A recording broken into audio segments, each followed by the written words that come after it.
All right, good news for first-home buyers this morning, with sought-after suburbs across the country recording prices cheaper than they were 5 years ago. Shifting, isn't it? Economic expert JESS IRVINE is here to help you break into the market if you haven't yet. Morning to you, Jess. Hey, Jess. Good morning. So for first home buyers, what are the best tips to start saving for a mortgage? Yeah, look, we get so excited when we see prices coming off. Just remember that they are up, about 10% over the year nationally. So it's still a challenging thing. My best advice, I got my first mortgage about 3 years ago, and I think I could have got there a lot sooner if I'd actually gone and spoken to the banks and the mortgage brokers early. So that's my top tip. If you're even thinking that you might be in a position to save up, go and have a chat to them, because they will be an important reality check for you. Like, I remember telling one of them, oh, I spend about $200 a week on parking, and they were like, well, you don't anymore. Yeah. They can help you get into shape with your household budget and trim your expenses back, where it's appropriate, because they see people coming in all the time, and they can sort of say, no, you need to cut back on that.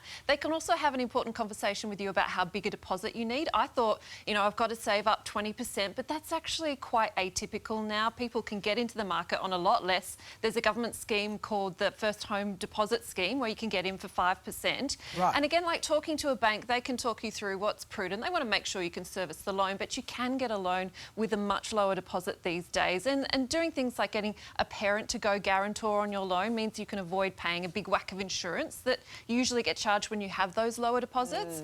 And look, if you get in early enough, you can have strategies like using the First Home Super Saver scheme, where you can lock money away in super. We had this big debate about housing versus super. You can actually do both. Save in the low tax environment of super, take it out a few years later when you're ready for the deposit. So there's lots of strategies, and get in early is my top. But it's going to be hard to get in early when, we're seeing the prices sort of bottomed out a little bit, but cost of living is going up. So that's just pinching you right in the middle. So how can we maximise our borrowing capacity? Yeah, so that's really important. So prices might be coming off, but it's actually more expensive to live. And what banks are really looking for is your spare cash flow. So they want to know, after your income and your living expenses, how much extra do you have to be able to service the loan? And the more that you have left over, the more they'll be willing to lend you. And that's so important when people are having to borrow to the hilt to get in. So what you need to do is, go in and have that conversation and say, here's my living, here's my expenses. They will say, start tracking your expenses, set little challenges, try and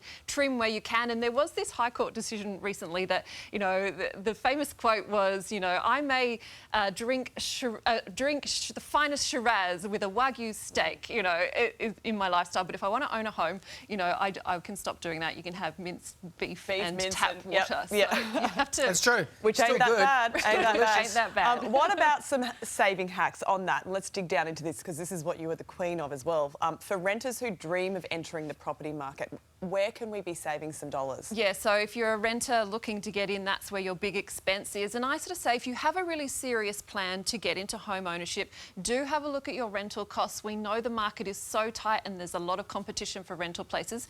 But if you're a good, steady tenant, you can check how prices are moving in your area. And not all rents go up uniformly. In some areas, they might be coming down. So do keep an eye on rents. I even I used to ask my neighbours how much they were paying, because, find out if you're actually paying a little bit more for the same apartment. I think you've got to be brave too. A friend of mine is renting at the moment, and, I've heard there's a few stories now where people go like, well, we need to up the rent now. And they go, great, we'll leave. Yeah. And they go, no, we won't up the rent. Exactly. And so it's a negotiation. So it's all negotiation, and you can push back. You can say, well, I'll meet you halfway. Or another thing is you can say, OK, I'll pay that, but I want that to happen in 6 months' time. So just negotiate where you can. And if you're a good tenant... Right, do a longer contract, if we can talk about this. Yeah. Yes, exactly. So it's all up for negotiation.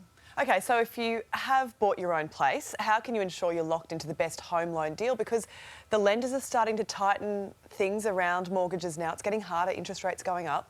Yep, so never been more important to shop around. I logged on to one of the comparison websites this morning. I logged on to CanStar. You can still get a variable interest rate loan for 2.09%. So interest rates are going up, and particularly fixed rates are going up, but there are still really cheap variable rates around, and it's important that you do your research and you're shopping around. And, look, I have changed my lender twice already since, I've had two different lenders. I've only had a loan for about 2 or 3 years. This is the way you sort of have to play it these days. days, don't set and forget your mortgage. This is another thing that you need to shop around. And again, having a good budget and a handle on your expenses will make that application process easier when you go to the new lenders. You know, you're used to doing that bargaining with them and saying, look, I'm a good borrower, I've got my expenses under control, and you can give me the best discount, because there are discounts. Nobody pays the standard variable interest rate, and if you do, you're a mug. So make sure that your lender isn't getting away with that, and shop around. Lots of good advice, Jess. And as always, you can find lots of advice in her book, Money with Jess. Thank you, Jess. Thanks, Jess. See you next week.